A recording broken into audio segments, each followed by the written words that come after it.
the sweet smell of ice cream lingering in the air, maybe an ice cream shop nearby, or maybe one of the most destructive, harmful smells known to man. E-cigarettes, more commonly known as vapes, are battery-powered devices that have surged in popularity, especially among young people who are actively targeted by the e-cigarette industry. According to the Organisation for Economic Cooperation and Development, youth vaping in New Zealand has significantly increased over the past few years, even as New Zealand's smoking prevalence drops to one of the lowest levels in the world. For example, daily e-cigarette use has tripled among Year 10 students, from 3.1% in 2019 to 9.6% in 2021, based on data released last year by the OECD. Although the governor has recently announced measures to curb this surge, including the banning of disposable vapes, forbidding new vape shops near schools, and enforcing restrictions on flavour description, more needs to be done to address this major public health issue before it gets out of control. In this speech, I will discuss the factors that led to its popularity, as well as the health, social and economic and learning implications of vapes. I'll conclude by providing actionable recommendations to tackle this epidemic. The vape industry aggressively and actively targets young people with colourful and appealing packages and tasty flavour descriptions.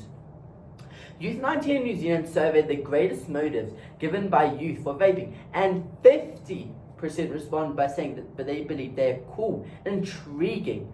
E-cigarettes initially resembled cigarettes, but now resemble highlighter pens, flash drives, watches, and everyday objects that no one will turn a second eye on, thus making it simple for teens to conceal them at school or even at home, making an appealing product. Additionally, vapes come in around 17,000 different flavors, including berry blast, cotton candy, and lemonade. A study found that 43% of young people who had ever used an e-cigarette stated they tried it because of its appealing flavors. Moreover, e-cigarettes contain nicotine, an addictive substance found naturally in tobacco, which when inhaled from the e-cigarette vapor is absorbed at a rapid rate, and its effect is seen after 10 seconds. Once nicotine enters the brain, it triggers several chemical reactions that cause you to feel focused and happy. However, this sensation is temporary and subsides within minutes, and the brain desperately craves another puff, which explains its addictiveness. An additional factor that contributes to its soaring popularity among young youth is that the brains of adolescents are still developing, so they are particularly susceptible to nicotine addiction. A mother reported to The Guardian that her adolescent son was using a product that included 3,500 puffs, or the equivalent of 12 packs of cigarettes, and it barely lasted him a week. They're also highly accessible and can be bought everywhere, from resellers and pipe to specified vape shops and even middle schools. Moreover, a lot of young people are using Snapchat to order vapes, and it takes less than 15 minutes to be delivered, faster than Uber Eats.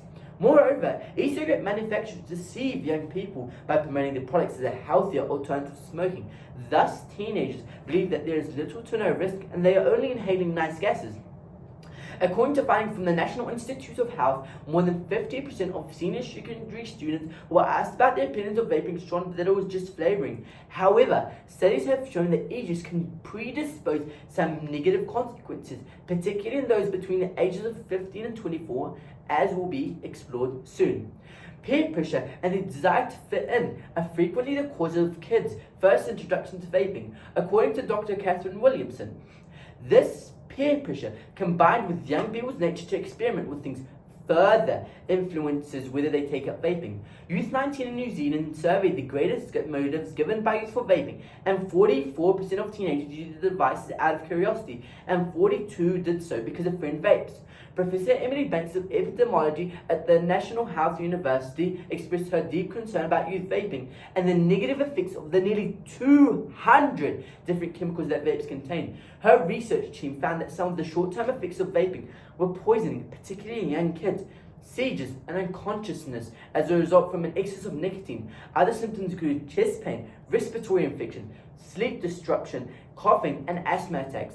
I personally know someone my age who started vaping, and after vaping for a few months was hospitalized for a serious lung problem and had to fly to another city to get the appropriate treatment. Additionally, youngsters who vaped had problems with learning, memory, concentration, and mood. This is because inhaling the nicotine present in the vapor from the vape releases dopamine, which briefly triggers feelings of calmness and euphoria. However, as nicotine wears off, one starts to feel itchy, tired, and depressed, and has a strong urge to vape. A psychotherapist observed that vaping children are like little babies with a dummy, unable to function without their vape in hand.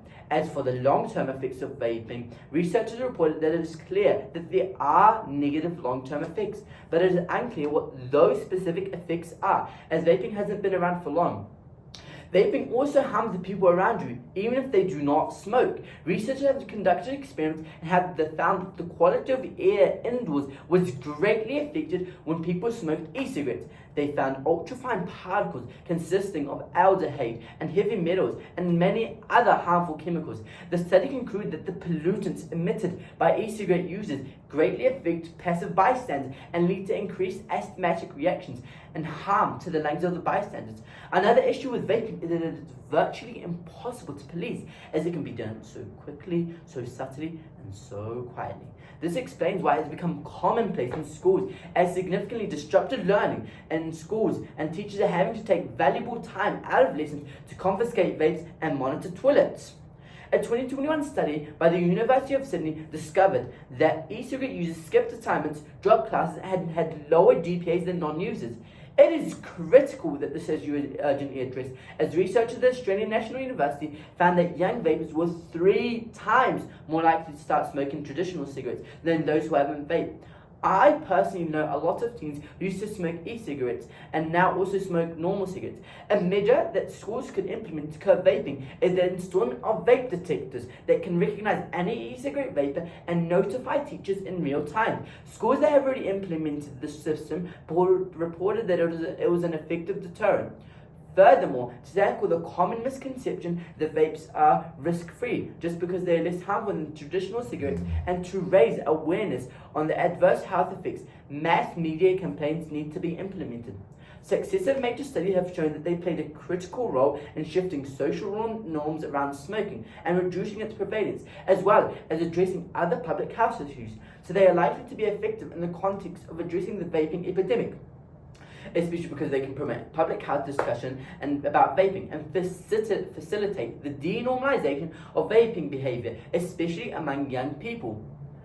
Parents also have a role to play in educating the kids about the harmful consequences of vaping, as well as in creating clear expectations regarding it, even if that enrages their children, as parents are doing so for their own well-being. An even more effective intervention to address this crisis is to implement a prescription-only model at a national level, just like Australia recently did, whereby vaping products can only be obtained via a doctor's prescription. This will significantly limit accessibility and make enforcement a lot easier, while ensuring that it is available for people using it as a smoking cessation tool. In other words, it will help tackle some of the root causes of vaping. Preventing the uptake of vaping among young people and early intervention of those who have already taken the habit could make a significant difference in the quality of life they lead in the present and the future. This is because vapes negatively affect young people's relationships with friends and family, their physical and mental health in the short and long term, their academic performance, as well as affecting financially. The interventions recommended in this essay include the installment of vape sticks in schools, the provision of vaping education to teens, the implementation of mass media campaigns, and a prescription-only model for vapes. These interventions aim to ensure that more young Kiwis will not become part of next year's vaping statistics. Thank you.